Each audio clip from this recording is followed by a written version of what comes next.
جو بچے رات کو سوتے ہوئے پیشاب کر دیتے ہوں جس کی وجہ سے والدین کو انتہائی تکلیف اور اذیت کا سامنا کرنا پڑتا ہے، آج کی اس ویڈیو کے اندر میں ایک بہترین غذائی فارمولہ آپ دوستوں کے ساتھ شیئر کرنے والا ہوں جو کھانے کے اعتبار سے انتہائی لذیذ ہے۔ بچے آرام سے اس کو کھا بھی لیں گے۔ اس کو بنا کر استعمال کریں اور رات کو اس تکلیف سے چھٹکارا پائیں۔ بسم اللہ الرحمن الرحیم۔ السلام علیکم ورحمۃ اللہ وبرکاتہ۔ دوستوں، امید کرتا ہوں آپ سارے خیریت سے ہوں گے۔ میں محمد اسماعیل آپ کو اپنے چینل کے اندر خوش آمدید کہتا ہوں۔ سردیوں کے اندر یہ مسئلہ بڑھ جاتا ہے، گرمیوں کے اندر بھی یہ مسئلہ ہوتا ہے کہ رات کو جب بچے کو سلایا جاتا ہے تو نیند کے اندر ہی اس کا پیشاب خطا ہو جاتا ہے۔ طرح طرح کی ادویات کا سہارا لیا جاتا ہے، ان کو استعمال کروایا جاتا ہے، لیکن خاطر خواہ کوئی فرق نہیں پڑتا۔ مثانے کی کمزوری بھی ہوتی ہے، بعض دفعہ بچوں کے پیٹ میں کیڑے ہو جاتے ہیں تو اس سبب کی وجہ سے بھی پیشاب رات کو خطا ہو جاتا ہے۔ اگر پیٹ کے اندر کیڑے ہیں تو صبح نہار میں 2-3 کھجوریں کھلا لیں، یا رات کو سونے سے آدھا پورا گھنٹہ پہلے ان کو سیب کھلا دیا جائے۔ انشاءاللہ تعالی آہستہ آہستہ اس سے پیٹ کے کیڑے ختم ہو جائیں گے۔ یا صبح خالی پیٹ کلونجی ابال کر، پانی کے اندر کلونجی ابال کر اس کا قہوہ بنا کر بچوں کو استعمال کروائیں، انشاءاللہ تعالیٰ اس سے بھی پیٹ کے کیڑے ختم ہو جائیں گے۔ یہ تو ایک آسان سا علاج تھا جو میں نے پیٹ کے کیڑوں کے لیے بتایا، لیکن اگر پیٹ کے کیڑے بھی ہیں اور دیگر مسائل بھی ہیں، یا پیٹ کے کیڑے نہیں ہیں لیکن پھر بھی بچہ رات کو سوتے ہوئے بستر پر پیشاب کر دیتا ہے، تو ان کے لیے ایک بہترین غذائی نسخہ آج کی اس ویڈیو کے اندر میں آپ دوستوں کے ساتھ شیئر کرنے والا ہوں۔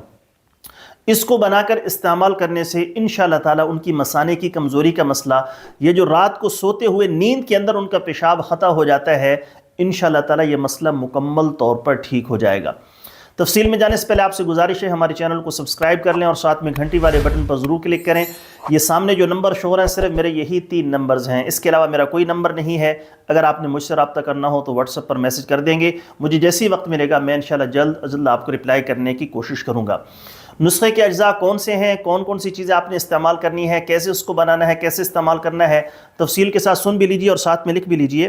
نمبر 1، مغز بادام 50 گرام، مغز پستہ 50 گرام، کاجو 50 گرام، مغز اخروٹ 50 گرام اور خشخاش 30 گرام۔ سارے جو مغزیات ہیں آپ نے اس کو باریک پیس لینا ہے۔ خشخاش کو اچھے طریقے سے صاف کر کے پہلے ہلکا سا بھون لیں، پھر باریک پیس کر شامل کریں، اور شہد آپ نے اتنا شامل کرنا ہے کہ معجون سی بن جائے۔ عام طور پر دگنا یا تگنا شہد شامل کیا جاتا ہے۔ تو 5 سال تک کے بچوں کے لیے چائے والا چمچ ہے، بڑوں کے لیے کچھ مقدار کو زیادہ کر دیں۔ دن میں 2 دفعہ آپ نے استعمال کروانا ہے۔ تھوڑا سا ساتھ میں نیم گرم دودھ استعمال کروا لیں۔ اگر دودھ بچے پیتے نہیں ہیں یا پینا نہیں چاہتے یا دستیاب نہیں ہے تو بغیر پانی اور دودھ کے بھی اس معجون کو استعمال کروایا جا سکتا ہے۔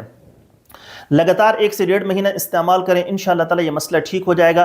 اس کو لگاتار آپ سردیوں کے سیزن کے اندر مستقل طور پر بھی استعمال کر سکتے ہیں۔ انتہائی مقوی بھی ہے، اعصاب کی مضبوطی بھی ہوگی، بچوں کا دل دماغ تیز ہو جائے گا، اور ساتھ میں جو دیگر مسائل ہیں وہ بھی ٹھیک ہو جائیں گے۔ امید ہے دوستو ویڈیو آپ کو پسند آئی ہوگی۔ ویڈیو پسند آئے تو لائک کریں، شیئر کریں، ہمارے چینل کو ضرور سبسکرائب کر لیں۔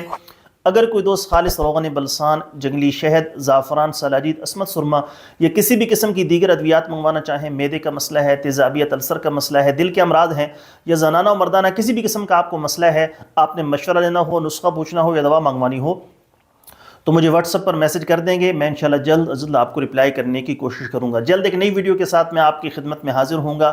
اجازت دیجیے، شکریہ۔ السلام علیکم ورحمۃ اللہ وبرکاتہ۔